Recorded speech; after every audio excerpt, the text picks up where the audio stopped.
నమస్తే from Pennsylvania. ఇవిగోనండోయ్ మా భోగి పళ్ళు. అదే మాకు ఇక్కడ ఇండియన్ స్టోర్లో రేగిపళ్ళు దొరకలేదు టైంకి.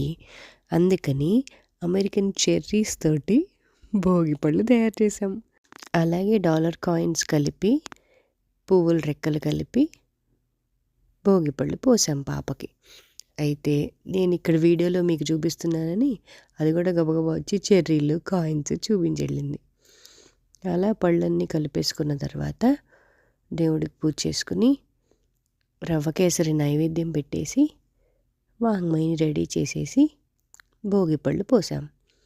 మా వారేమో అప్పటి వరకు బిజీగా ఆఫీస్ కాల్స్ మాట్లాడుతూ ఉన్నారు. నేను డిస్టర్బ్ చేశానని నాకు అక్షింతలు కూడా వేశారు. సరే ఏదైతేనే భోగి పళ్ళు పోసేసాం. అయితే మా ఇంట్లో బొమ్మల కొలువు కూడా పెడతాము సంక్రాంతి టైంకి. కానీ ఈ సంవత్సరం మీరు వింటున్నారుగా, నాకు వాయిస్ బాగాలేదు. మొన్నే కొంచెం జ్వరము, దగ్గు, జలుబు నుంచి రికవర్ అయ్యాను. అందుకని బొమ్మలు పెట్టేంత ఓపిక లేక ఏదో వీలున్న దాంట్లో భోగి పళ్ళు మాత్రం పోసాం పాపకి.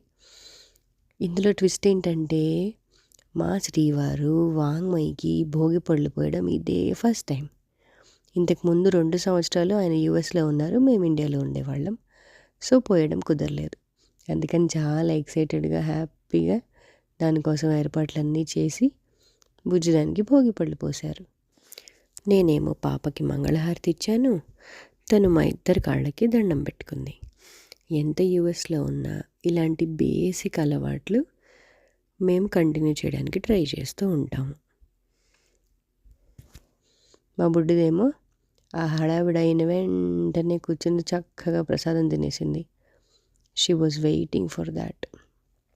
పూజ మొదలైన దగ్గర నుంచి ప్రసాదం కోసమే వెయిట్ చేస్తూ ఉంటుంది.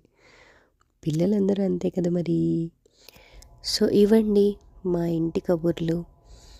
మా ఫ్యామిలీ తరపున మీ అందరికీ భోగి శుభాకాంక్షలు.